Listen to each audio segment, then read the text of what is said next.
而家我哋到咗呢個 Florence 嘅地方，行路去呢個 Central Market 揾啲嘢食先。呢度比較靜啲啊，呢個地方又好似乾淨過 Rome 喎，係咪啊？不過佢講好安全啦，個 host 真係好有禮貌，又同我哋講邊度食嘢。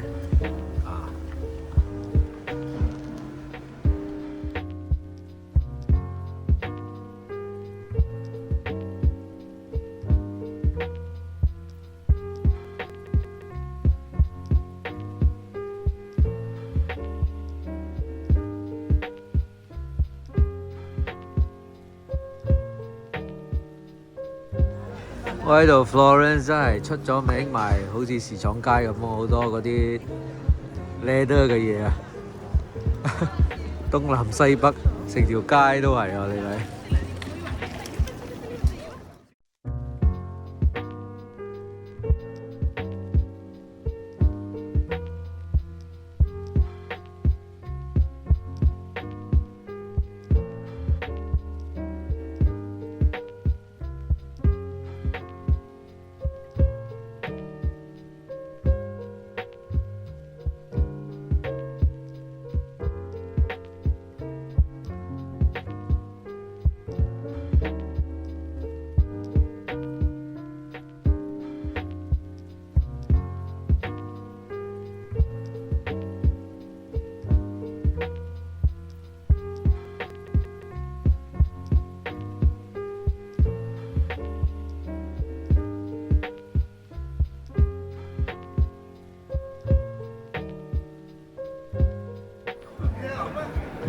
我呢個 cathedral 係白色㗎，因為我哋夜晚到呢度係好靚啊，但係不過係閂咗。